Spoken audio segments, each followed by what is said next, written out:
WhatsApp guys, একটা new video. তো যেখান থেকে আর ভিডিওটি দেখছেন আশা করি অনেক ভালো আছেন, সুস্থ আছেন, সুন্দর আছেন। আজকে আমি কথা বলবো যারা মধ্যপ্রাচ্যের বিভিন্ন দেশে থাকে তারা জর্ডানে কাজের জন্য আসতে যাচ্ছে, কিভাবে আসবে এবং কোন প্রসেসিংয়ে আসবে, এই রিলেটেড আমার অসংখ্য ভিডিও আছে। এবং তারপরেও মনে হচ্ছে যে আমি যে ভিডিওগুলো করছি সেগুলো ভাইরা ঠিকঠাক মতো বুঝতে পারছে না, বিধায় তারা বারবার কমেন্ট করছে।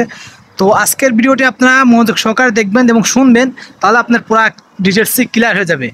আপনারা যারা মধ্যপ্রাচ্যের বিভিন্ন দেশে আছেন বা পূর্বাশ্বে যে কোনো দেশে আছেন, তারা জর্ডানে আসতে চান, আসতে পারেন, কোনো সমস্যা নেই। জর্ডানে কিন্তু পর্যাপ্ত বাঙালিদের জন্য কাজের সুযোগ আছে, আপনারা যদি করতে পারেন। এখন আপনারা মধ্যপ্রাচ্যে যে দেশে থাকেন সেই দেশে আপনি ফার্স্ট অফ অল যেগুলো কাজ করতে হবে, আপনি যে মালিকের আন্ডারে আছেন, অর্থাৎ কফিল বা মালিক আপনি যে যাই বলেন, বা মুদির, জর্ডানে যেমন মুদির বলে, এই মালিকের আন্ডারে যারা আছেন তারা যদি ওই মালিকের কাছ থেকে আপনার ছুটি যে ফর্ম, যে মালিকের কাছ থেকে একটা ছুটির আবেদন করবেন, যে মৌখিক আবেদন করবেন, মালিক লিখিতভাবে দিয়ে দেবে।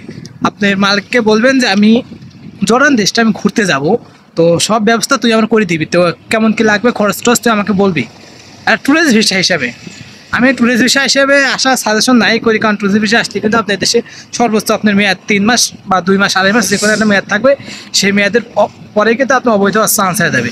তো ট্যুরিস্ট ভিসা আসবেন না, আপনারা অন্য প্রসেসিং আসতে পারেন। তাই ট্যুরিস্ট ভিসা কিন্তু আসা দেয়, এই জন্যই বললাম।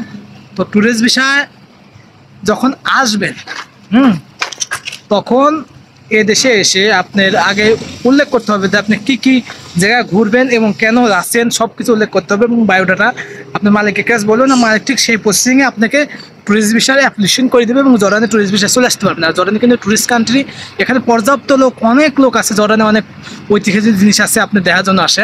তো তখন আপনি আসতে পারবেন। আর এটা শুধু সব দেশ থেকে সেম প্রসেসিংয়ে। আর যখন আপনার ধরেন যে যদি কাজের ক্ষেত্রে আসেন, কাজের জন্য আসেন, এটা আমি বলবো আপনি যে কোনো দেশে, আপনার আদার্স অন্য কোনো দেশে আছেন, তখন আপনারা কখনোই আপনারা করবেন না যে হইলো আপনারা কখনোই ট্যুরিস্ট ভিসা আসবেন না। কখনো ট্যুরিস্ট ভিসা আসবে না, কারণ ট্যুরিস্ট ভিসা আসলে পরে আপনাদের কি হবে, কয়েক মাস আপনার ভিসার মেয়াদ থাকবে এবং কয়েক মাস থাকবে, তারপর আপনি অবৈধ হয়ে যাবেন। ভাই আমি ভিডিও করছি, আশপাশের লোক তাকায় থাকে আমাকে পাগল বলে। তো যাই হোক, আপনার কয়েক মাস থাকার পর আপনি অবৈধ হয়ে যাবেন। তার থেকে আপনারা দেশে যান। দেশে যা নতুন করে জর্ডানে আসার জন্য আপনার বিভিন্ন এম্বাসি আছে, বিভিন্ন আপনার এজেন্সি আছে, রিক্রুট এজেন্সি আছে, তাদের সাথে কথা বলেন, বা অনেকে যদি ভালো কোনো লোক থাকে তাদের মাধ্যমে কথা বলেন। কথা বলার পর আপনি ভিসাটি প্রসেসিং করেন। এবং এখানে কিন্তু অনেক ভিসা আসা যায়, আপনার কাজে ওয়ার্ক ভিসা, গার্মেন্টস ভিসা, আপনার ফ্রি ভিসা, বিভিন্ন সেক্টরের ভিসা আসা যায়, যদি আপনি ভালো লোক ধরে আসতে পারেন। হ্যাঁ, তো এইসব লোকতে আসতে পারেন, কিন্তু আমি ট্যুরিস্ট ভিসায় আসতে পারে আপনার খরচ একবারে কম হবে, কিন্তু আসার পরে এদেশে অবৈধ হয়ে যাওয়া লাগবে। আর এদেশে যখন অবৈধ হয়ে যাবেন তখন কিন্তু আমার মতো সব জায়গায় ঘুরতে পারবেন না, এবং সব কাজ করতে পারবেন না। যেখানে কাজের কম রেট আমরা সেখানেই কাজ করি, কারণ কি দিনে কাজের রেট বেশি, সেখানে অনেক প্রশাসনের চাপ থাকে, অনেক হয়রানি থাকে, তার জন্য আরও ভয়তে ওখানে যায় না।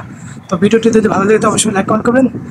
আর যারা বিভিন্ন দেশ থেকে আসতে চান তাদেরকে পার্সোনালভাবে সাজেশন করবেন, আপনারা নিজে আগে দেশে ব্যাক করেন, ব্যাক করার পরে কাগজপত্র জমা না দিয়ে দেশে আসেন, এই দেশ থেকেই ভিসা ফটোকপি দিয়ে, কাগজপত্রের ফটোকপি দিয়ে বাংলাদেশের ভিসা ফর্ম কমপ্লিট করে আস্তে আস্তে প্রসেসিং করে তারা জর্ডানে আসেন। তো ভালো থাকবেন, সুস্থ থাকবেন।